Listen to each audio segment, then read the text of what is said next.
You know that feeling when you see someone living your dream life? That pit in your stomach? That voice in your head that starts making excuses? She probably knows someone I don't.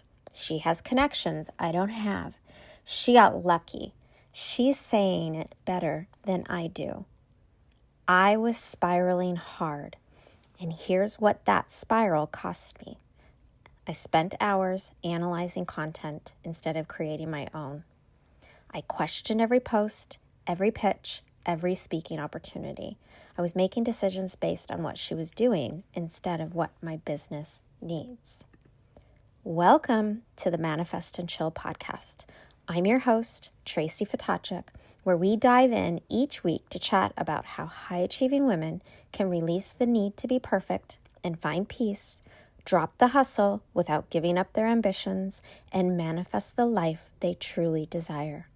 I'm a certified manifestation and visualization coach with a rich and exhausting background as a serial entrepreneur and tech founder who is obsessed with teaching women how to manifest the life they desire and chill the fuck out in the process.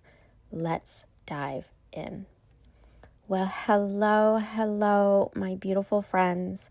Welcome back to the Manifest and Chill podcast. Today's episode is really about comparison trap, when other women's success will trigger your purpose. So let's expose sisterhood wounds and how it plays a massive role because, well, it's about jealousy, comparison, and I'm also going to talk a little bit about how I almost let another woman's success kill my speaking career, even before it started. But here's the plot twist. That woman didn't become my competition. She became my proof that what I had to say mattered. If you've ever felt triggered by another woman's success, if you've ever thought, she's doing exactly what I do, but getting all the attention, or if you've ever let comparison keep you small, I'm sharing my story, and I'm going to be giving you a specific practice that will transform how you see other successful women forever. That will save your business from the hidden costs of comparison, that dastardly scarcity mindset that most high achievers never calculate. But before I dive into my story, let me define something that's probably costing your business more than you realize. The sisterhood wound. This is the learned belief that women must compete for limited opportunities, that another woman's success diminishes your own. It is, my friends, scarcity programming that's been passed down through generations, and it's killing our productivity, clouding our judgment, and keeping us playing small when our businesses need us to play big. Here's what comparison and sisterhood wounds actually cost high-achieving women. Lost productivity. We can spend literal hours spent stalking competitors on social media and online instead of creating your own content. Poor decision making. We've all been there. Choosing your next business move based on what others are doing instead of what's right for your vision. Diminished leadership. Here's the thing.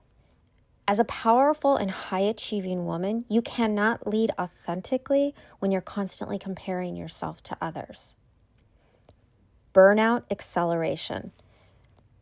The stress of competition compounds the pressure you're already under, because you are trying so hard to figure out why they got what they got instead of focusing on you, your customer, who you speak to, who you're designed, and your purpose to deliver to others. This isn't about just feeling better, though you will. This is about measurable cost of letting comparison steal your focus, energy, and strategic thinking.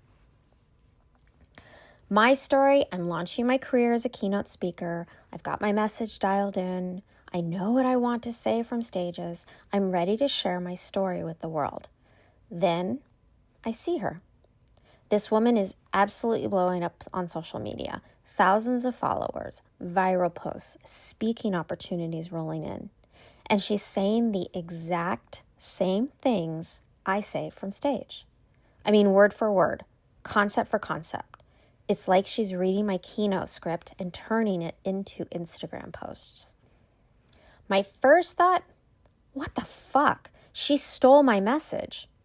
My second thought, everyone's going to think I'm copying her. I was pissed and I was freaking jealous. You know that feeling when you see someone living your dream life? That pit in your stomach? That voice in your head that starts making excuses? She probably knows someone I don't. She has connections I don't have. She got lucky. She's saying it better than I do. I was spiraling hard. And here's what the spiral cost me. I spent hours analyzing her content instead of creating my own. I questioned every post, every pitch, every speaking opportunity. I was making decisions based on what she was doing instead of what my business needed. I was literally letting her success paralyze my own productivity and cloud my strategic thinking. But then something shifted. I had this moment where I paused and asked myself a different question. Instead of, why is she getting the attention I deserve? I asked, what is this showing me? And what is this comparison actually costing my personal, mental health, and my business? That's when it hit me like a ton of bricks. She was proof that my message worked. If she was expanding, growing, reaching, blowing up, saying the same things I was saying, that meant people needed to hear this message. It meant there was a hungry audience out there waiting for this content. She wasn't my competition. She was my market research. That pause changed everything. I realized that yes, there might be a slight crossover in who our clients are, but it was so minuscule, I shouldn't be concerned. The people that want to hire me as their coach, mentor, and guide will find me through all the noise. The people that want to hire you as their coach, mentor, and guide will find you through all the noise. Because here's the truth. There's room for all of us.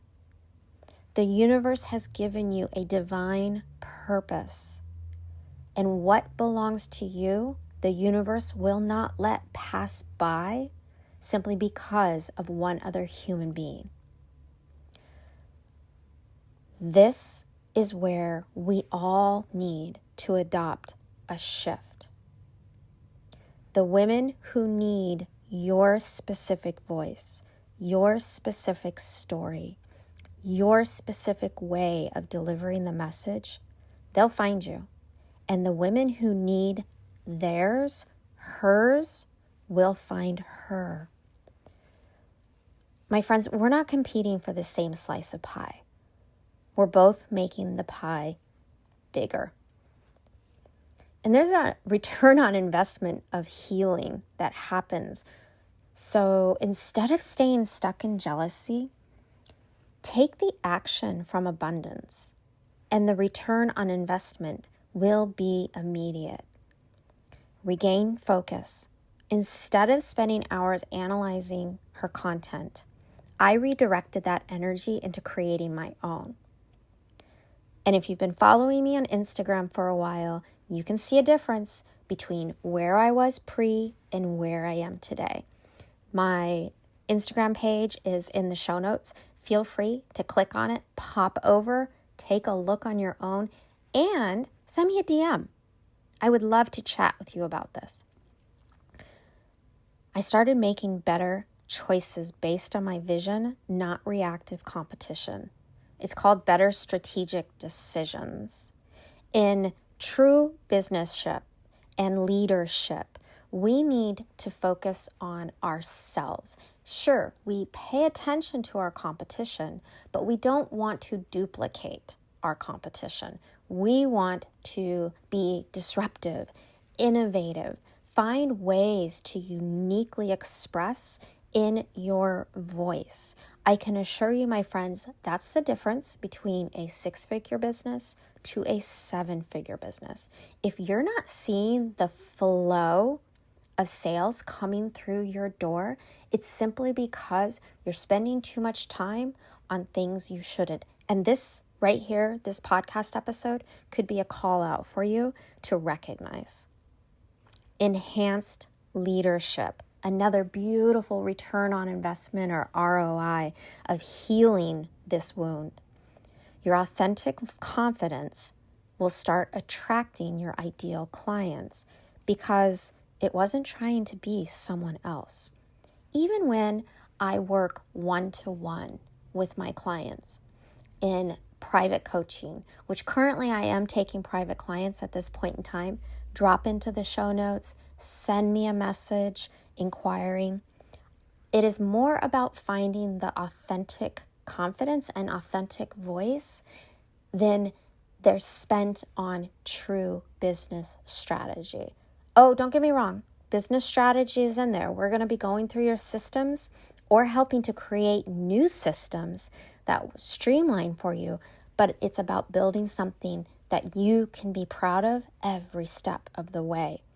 And when you're proud of it every step of the way, you have an unlimited amount of information to share, which then means you're not going to be stuck or trapped in the content creation strategy, meaning social media, your newsletters, your email updates, or even your courses and programs if you live in that world.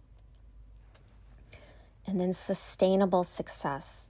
We hear the perfunctory words of collaboration over competition. Sometimes it's not really about collaborating together on something.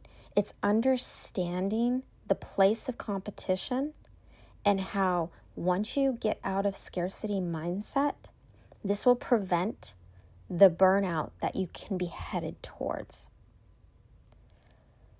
First, and these are the steps I took, I absolutely got on social media. Her success showed me the power of sharing my message online, not just from stages. But here's the part that really changed everything. I silently wished her well. Through meditation and visualization, I would see both of us being successful.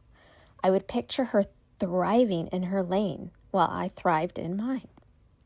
I would send her good energy instead of resentment. And you know what happened? Exactly what I had visualized. I got booked on stages, podcasts, and platforms where my unique voice was needed. She continued growing and expanding and blowing up in her lane. We both succeeded, and the world got both of our messages. But here's what I learned. That jealousy I felt wasn't really about her. It was about my own purpose trying to activate itself. When we're triggered by another woman's success, it's because she's showing us what's possible for us. She's reflecting back. She is a mirror of our own potential. Hello, thank you for that. The trigger isn't a sign that there's not enough room. It's a sign that we're meant for something similar, but in our own unique way. There's a measurable difference this shift made. Before, wasting 2 to 3 hours daily on competitor analysis, making reactive decisions, questioning every move.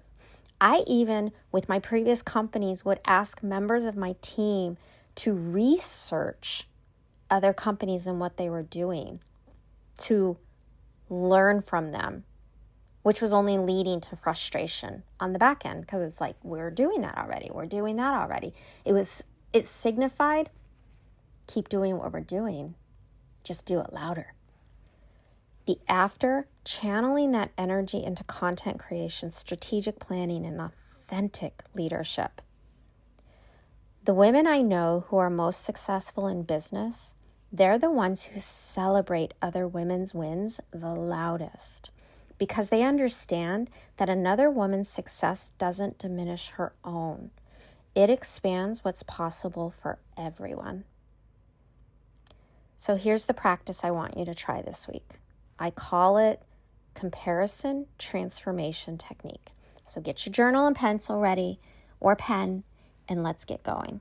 Step 1, it's time to calculate the cost. Think of a woman whose success triggers you. Write down how much time you spend analyzing her success versus building your own. What decisions have you made reactively based on what she's doing? Are you changing your newsletters? Are you changing your content? Are you changing even your personal words and dialogue to fit what they're saying? Or are you standing in your own personal internal dialogue of what you know is your intuition, your gut, and your true heart-centered self? Step 2, pause and breathe. Instead of spiraling into excuses or resentment, take 3 deep breaths and create space between you and the trigger. Step 3, reframe the message. Ask yourself, what is this showing me about my own path? What is her success proving is possible for me? Allow yourself to see she is a mirror of you. That's where the trigger comes from. So what are you seeing as a reflection in that mirror? Step 4, find the ROI. Look at her success as market research. What is she doing that you could adapt in your own unique way? What is she showing you about your audience's needs? And step 5, send good energy. Close your eyes and visualize both of you being wildly successful. See her thrive in your lane while you thrive in yours. Send her genuine good wishes for continued success. Step 6, redirect your energy from that place of abundance. What one productive action can you take towards your own success? Channel that comparison energy into creation energy. This is where it goes into a shift from reactive decision-making process to responsive action. Do this practice, these 6 steps, every time you feel triggered by another woman's success. Watch how quickly your productivity, decision-making, and leadership capacity transform. And I would venture to guess you are going to find that one of these 6 steps seems to need to be rinsed and repeated multiple times in your life or in your behavior of scarcity mindset. And that in itself, my friend, is even a deeper conversation. And here's what I want every high-achieving woman listening to understand. Your triggers are your teachers. They're not weaknesses. And healing sisterhood wounds is a business strategy. When you see another woman living the life you want, doing the work you want to do, having the success you want to have, that's not a sign that it's too late for you or that there's no room for you. That's your soul saying, yes, this is what I'm here for. This is what's possible for us too. She's not your competition. She's your confirmation.